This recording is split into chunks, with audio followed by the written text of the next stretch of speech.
رسول کی انتقال کے بعد جب خلیفاؤں کا دور آیا تو پہلے سے لے کے تیسرے خلیفاؤں کے دور میں یہ قرآن ایک کتابی شکل میں لکھا گیا۔ اب اس کے اندر دو طرح کی آیتیں ہیں، ایک انسانیت کے حق میں ہے کہ تمہارا دین تمہارے ساتھ، ہمارا دین ہمارے ساتھ، دنیا میں خلفشار نہ پیدا کرو۔ اس طرح کی بھی آیتیں ہزاروں ہیں، بہت سی ہیں، سورے بہت سے ہیں۔ اور وہیں پر اس طرح کی 26 آیتیں ایسی دیکھنے کو ملتی ہیں جو اس کے وپریت ہے، جس سے انسان میں الگ ہونے کی ایک شکشا ملتی ہے کہ تم الگ ہو اور دھرموں سے، تم قتل کرنے کے لیے تم کو چھوٹ دی گئی ہے، کافروں کا قتل کر دو۔ یہ تمام چیزیں ہیں جو ہم نے اپنی PIL میں سپریم کورٹ میں داخل کی ہے۔ پہلے ہم نے تو 57 مسلم آرگنائزیشنز کو پتر لکھا تھا کہ آپ اس پر وچار کیجئے۔ یہ جو 26 آیتیں ایسی ہیں جو مدرسوں سے لے کے ہر جگہ بچوں کو پڑھائی جاتی ہے، کیونکہ اسلام کی پڑھائی، بیسک پڑھائی جو ہے وہ قرآن مجید ہے، جو چھوٹے سے بچے کو پڑھانا شروع کیا جاتا ہے۔ وسیم رضوی کی طرف سے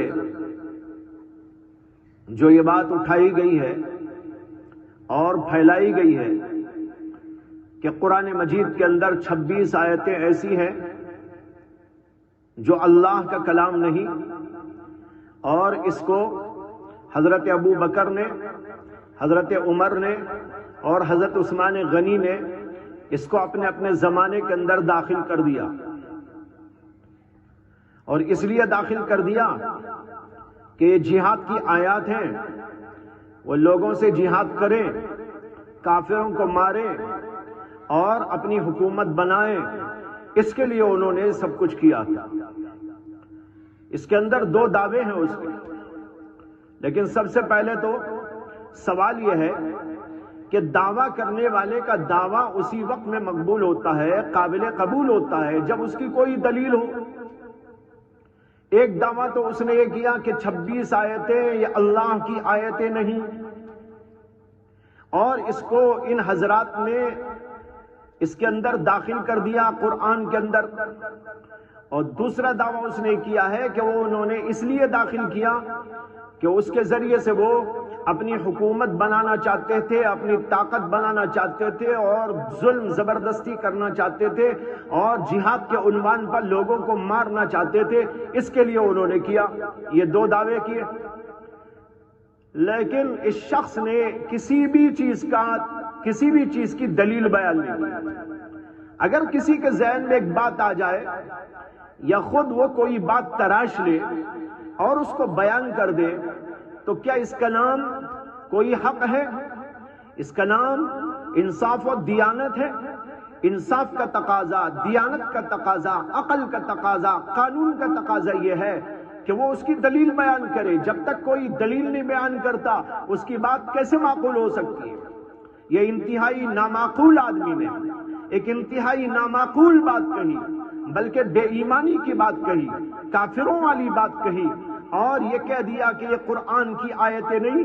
لیکن دلیل کیا یہ بتا سکتا ہے کہ ایک قرآن کا نسخہ ایسا بھی ہے جس کے اندر یہ آیتیں نہیں ہیں اور بعد کے اندر یہ داخل کی گئی؟ ابھی میں نے آپ کو بتایا کہ پوری دنیا میں ایک ہی قرآن ہے، اس دور سے لے کر آج تک۔ تو پھر یہ کیا دعویٰ ہے کہ ابو بکر نے اور انہوں نے اس کے اندر داخل کیا؟ یہ داخل کرنے کی کوئی دلیل تو بیان کرے، اور جب تک کوئی دلیل بیان نہیں کرے گا یہ مجرم ہے اور قابل سزا ہے۔ اس لیے سب سے پہلے تو یہ کہ ایک بھونڈا اعتراض، غلط اعتراض، کافرانہ اعتراض، اور پھر بے دلیل اعتراض۔ اچھا، اس کے بعد ایک اور بات ہے سوچنے کی، وہ یہ ہے کہ اچھا ان تین حضرات نے قرآن کو بدل کر اس کے اندر یہ آیتیں داخل کر دی، تو کیا اس کے بعد حضرت علی کا دور نہیں آیا؟ جب حضرت علی کا دور آیا، وہ حاکم بنے، امیر المؤمنین بنے، ان کی طاقت تھی، ان کی حکومت تھی، تو ان کے دور میں کون سا قرآن وہ پڑھتے تھے؟ ان کے دور میں کون سا قرآن لوگوں میں چلتا تھا؟ کیا یہ ثابت کر سکتا ہے کہ اس دور میں حضرت علی نے ایک ایسا قرآن لوگوں کے سامنے پیش کیا جس کے اندر یہ 26 آیتیں نہیں تھی؟ ظاہر بات ہے اس کا کوئی جواب اس کے پاس موجود نہیں۔ حضرت ابو بکر صدیق نے، عمر بن خطاب نے اور حضرت عثمان نے اگر آیتوں کو اس کے اندر داخل کر دیا تھا تو اب سوال یہ ہے کہ حضرت علی کرم اللہ تعالی وجہہ نے اس کو باقی رکھا تھا یا اس کو نکالا تھا؟ اگر انہوں نے باقی رکھا تھا تو کیا ان کو بھی مجرم گردانتے ہو؟ ان کے اوپر بھی یہی الزام عائد کرتے ہو؟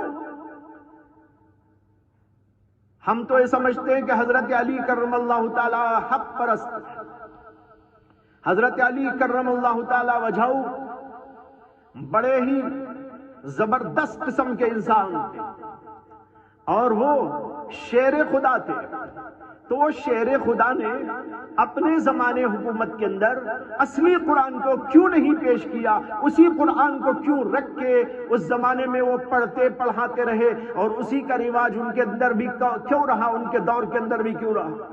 اور پھر اس کے بعد بھی ہر دور کے اندر یہ 26 آیتیں چلی آئی اور آج اس کو توفیق ہوئی ہے کہ وہ 26 آیتوں کو نکالے۔ تو کیا آج تک کوئی عقل مند نہیں آیا؟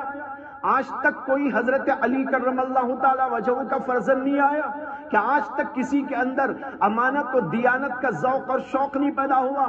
یہ ساری چیزیں صاف بتا رہی ہے کہ یہ بیہودہ آدمی ہے، انتہائی نامعقول آدمی ہے، بلکہ اس کے دل کے اندر اتی برابر ایمان ہوتا ایسی بات ہرگز نہ کہتا۔ اس لیے بات اس کی انتہائی غیر معقول، اس لیے اس کے اوپر زیادہ تبصرے کی ضرورت نہیں ہے۔ الحمدللہ پوری دنیا کے اندر قرآن پڑھایا جا رہا ہے، اس دور سے آج تک، اور دنیا کی کسی طاقت کے پاس ایسی چیز نہیں ہے کہ وہ قرآن سے ایک لفظ کو ہٹا دے، ایک چیز کو ہٹا دے، ایک زبر زیر کو ہٹا دے۔ قرآن کریم محفوظ ہے، انشاءاللہ قیامت تک محفوظ رہے گا اور مسلمان